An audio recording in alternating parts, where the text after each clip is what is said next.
সাহাবাদের সাথে প্রিয় নবীজির আচরণ কেমন ছিল, মানে যারা ছিল প্রিয় নবীজির সাথী তাদের সাথে আচরণ কেমন ছিল? আমরা জানি যে সাহাবারা হচ্ছে প্রিয় নবীজির হাতে গড়া ছাত্র, হাতে গড়া টিম।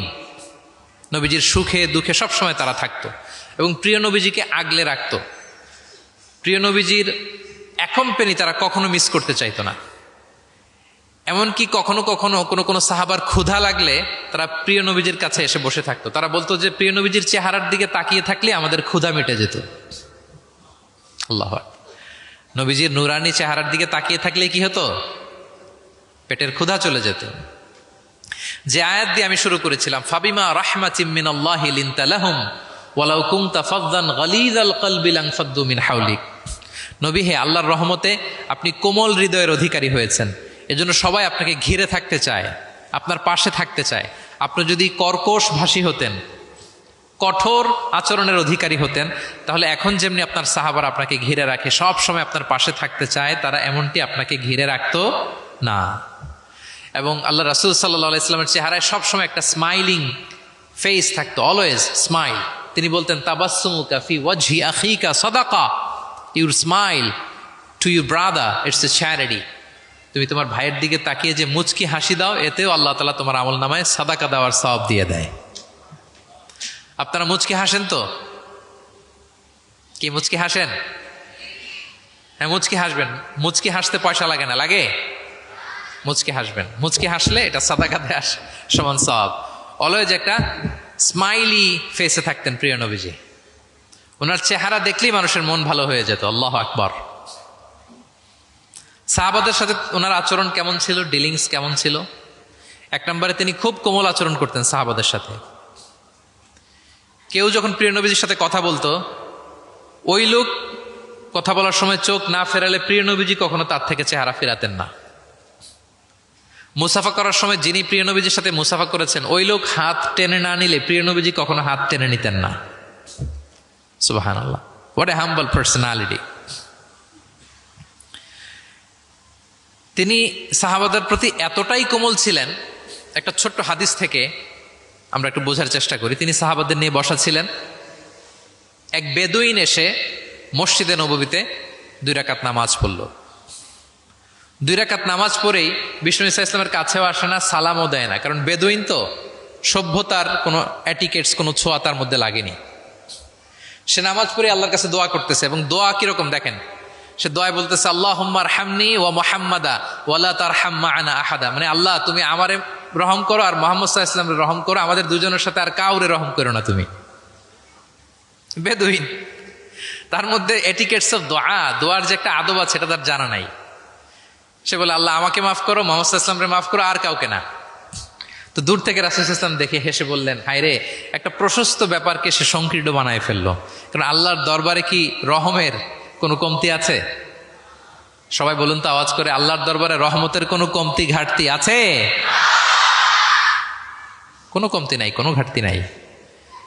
তো সে তো দোয়াতে আমাদের সবাইকে ইনক্লুড করলেও পারতো। যাই হোক, নামাজ পড়ে দোয়া করে এবার মসজিদে নববীর মাঝখানে পেশাব করতে আরম্ভ করলো। কোথায়? মসজিদের মাঝখানে। সাহাবার তো রেগে মেগে আগুন, তাকে ধরতে যাবে, মারতে যাবে। রাসূল সাল্লাল্লাহু আলাইহি ওয়াসাল্লাম বললেন, দাউ, রাখো, বোঝা না লোকটা, করতে দাও। করে ফেললো। এবার প্রিয় নবীজি বললেন, হারিকো আলা বাউলিহি সাজলান মিন মা। মসজিদে, তখনকার মসজিদে নববী তো বালুর ফ্লোর ছিল, জানেন আপনারা? আমাদের এখনকার মসজিদ তো এই যেরকম পাকা, টাইলস করা, কার্পেটিং, আরো কত কি। কিন্তু তখনকার মসজিদে নববী ছিল কিসের? ফ্লোরটা বালুর। তো রাসূল সাল্লাল্লাহু আলাইহি ওয়াসাল্লাম বললেন যে, বালুর মধ্যে যেহেতু পেশাব করে দিছে, 1 বালতি পানি ঢেলে দাও। 1 বালতি পানি ঢেলে দেয়া হলো। আর সাহাবাদেরকে তিনি শান্ত হতে বললেন যে, থামো, তার প্রতি আগ্রাসী হয়েও না, কারণ ফাইন্নামা বুইসতুম মুয়াসসিরিন, তোমরা সহজপন্থী হয়ে প্রেরিত হয়েছো। ওয়ালাম তুবআসু মুআসসিরিন, তোমরা কট্টরপন্থী হয়ে প্রেরিত হও নাই। আল্লাহু আকবার।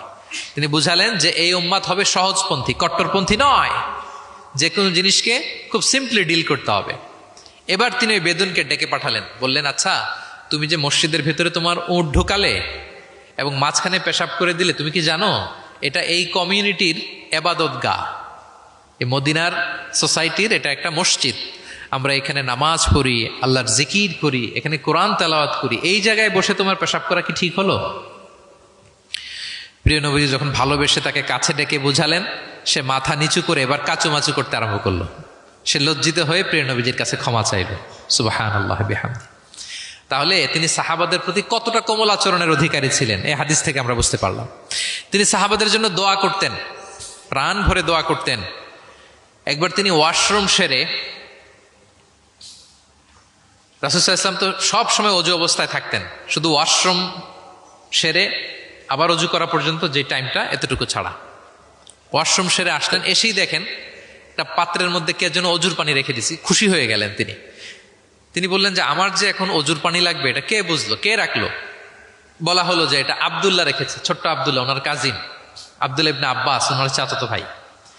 উনি এত খুশি হলেন এই ছোট্ট আব্দুল্লাহর এই কাজে, যে আমার যে এখন অজুর পানি লাগবে এটাও কি করে বুঝলো। উনি এত খুশি হলেন, খুশি হয়ে তার জন্য একটা দোয়া করলেন। তিনি বললেন যে আল্লাহুম্মা ফাক্কিহু ফিদ্দীন ওয়া আল্লিমহু তা'ওয়িল। আল্লাহুম্মা আল্লিমহুল কিতাব, মানে আল্লাহ তুমি তাকে কোরআনের জ্ঞান শিক্ষা দিও, কোরআনের খুঁটিনাটি জ্ঞান তুমি আব্দুল্লাহকে শিক্ষা দিও। এবং প্রিয় নবীজির দোয়ার বরকতে আব্দুল্লাহ ইবনে আব্বাস রাদিয়াল্লাহু তাআলা আনহু তিনি রাইসুল মুফাসসিরিন, গোটা বিশ্বের সব মুফাসসিরদের সম্রাট হয়ে গিয়েছেন।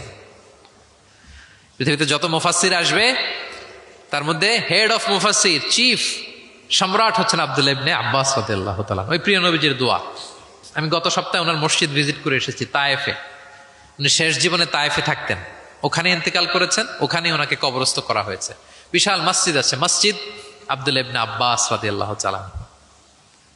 এভাবে তিনি দোয়া করতেন। আনাস রাদিয়াল্লাহু তাআলা আনহুর মা মদিনায় যখন প্রিয় নবীজি আসলেন, সবাই প্রিয় নবীজিকে বিভিন্ন গিফট দেয়, কেউ এটা দেয় ওইটা দেয়, বিভিন্ন ধরনের হাদিয়া দেয়। তো উম্মে সুলাইম গরিব মানুষ, উনি এসে বলেন ইয়া রাসূলুল্লাহ, সবাই আপনার সাথে দেখা করে কিছু না কিছু হাদিয়া দেয়, আমার তো হাদিয়া দেওয়ার কোনো সামর্থ্য নাই, আমি কি দিব আপনাকে? আমার এই ছোট্ট ছেলেটাকেই আপনার আমি হাদিয়ে দিয়ে দিলাম। ছেলেটার নাম হচ্ছে আনাস। কি নাম? আনাস রাদিয়াল্লাহু তাআলা। প্রিয় নবীজির খাদেম, কর্মচারী ছিলেন। তো বললেন ইয়া রাসূলুল্লাহ, আপনি রেখে দেন, আমার কলিজার টুকরা আনাসই হচ্ছে আমার পক্ষ থেকে আপনার জন্য গিফট, আপনি তার জন্য একটু দোয়া করেন। তো তিনি দোয়া করতে আরম্ভ করলেন, আল্লাহুম্মা আকসির মালা ওয়া ওয়ালাদা, আল্লাহ আপনি আনাসের সম্পদ বাড়ায় দেন, আল্লাহ আপনি আনাসের সন্তান বাড়ায় দেন। এই যে দোয়া করেছেন, ওয়া বারিক লাহু ফিমা আতাইতা, যা দিবেন এতে বরকত দিয়ে দেন, এই যে দোয়া করেছেন, দোয়ার ফলে কি হয়েছে দেখেন। আনাস রাদিয়াল্লাহু তাআলা আনহু বলেন, প্রিয় নবীজির এই দোয়ার বরকতে মদিনার সবার খেজুর বাগানে বছরে খেজুর হতো একবার, কিন্তু আমি আনাসের খেজুর বাগানে বছরে খেজুর হতো 2 বার। আর ওনার সর্বসাকুল্যে 80 জন সন্তান ছিল। 80 জন। কয়জন? যেহেতু অনেকগুলো ফ্যামিলি ছিল ওনাদের, প্রিয় নবীজির দোয়ার বরকতে 2 বার বছরে খেজুর হতো ওনার বাগানে, আর 80 জন সন্তান তিনি পেয়েছিলেন। তাহলে সাহাবাদের প্রতি কোমল আচরণ করতেন, তাদের জন্য দোয়া করতেন, তাদের ভালো গুণের প্রশংসা করতেন। অনেক হাদিস, অনেক হাদিস, এগুলো বলতে গেলে অনেক সময় লেগে যাবে। একটা বিখ্যাত হাদিস আপনারা জুমার সময়ে, জুমার খুতবার সময় প্রায় শোনেন, আরহামু উম্মতি বি উম্মতি আবু বকর, শোনেন? ও আসাদ্দুহুম ফি আমরিল্লাহি উমর, এই যে মুখস্থ। ও আসদাকুহুম হায়ান উসমান, ও আকরাউহুম লিকিতাবিল্লাহি উবাই। তার মানে এই উম্মতের মধ্যে সবচেয়ে সফট হার্টেড হচ্ছেন আবু বকর, সবচেয়ে সফট হার্টেড। আল্লাহর জমিনে আল্লাহর দ্বীন বাস্তবায়নে সবচেয়ে কঠোর হচ্ছেন ওমরে ফারুক। সবচেয়ে কঠোর কে? ওমরে ফারুক। সবচেয়ে লজ্জাশীল সাহাবী হচ্ছেন উসমান। এভাবে তিনি অ্যাপ্রিসিয়েট করতেন। আমরা অনেক সময় মানুষের অ্যাপ্রিসিয়েট করতে চাই না। প্রিয় নবীজি কারোর মধ্যে ভালো কিছু দেখলে কি করতেন? সবাই বলুন, অ্যাপ্রিসিয়েট করতেন। আপনার ছেলের মধ্যেও, আপনার মেয়ের মধ্যেও কোনো ভালো গুণ দেখলে আপনি অ্যাপ্রিসিয়েট করবেন, দোয়া করবেন, উজ্জীবিত হবে সে, ইন্সপায়ার্ড হবে।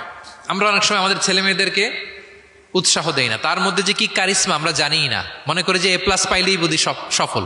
A+ পায় নাই, পাশের ঘরের কেউ পাইছে, বলে যে যা ওর পা ধোয়া পানি খা, এরকম বলে না বাংলাদেশে? নিজের ছেলে A+ পায় নাই, পাশের ঘরের একজন পাইছে, তো কি বলে? তার পা ধোয়া। এইটা বলে কিন্তু ওর মনোবল আপনি শুরুতেই নষ্ট করে দিলেন, ভেঙে দিলেন। না, ওর মধ্যে হয়তো অন্য ধরনের কোনো যোগ্যতা আছে, অন্য ধরনের ক্যালিবার আছে। সো তাদেরকে অ্যাপ্রিসিয়েট আমাদেরকে করতে হবে। প্রিয় নবীজি যে কোনো সাহাবীর মধ্যে যে কোনো ভালো গুণ দেখলে তিনি অ্যাপ্রিসিয়েট করতেন।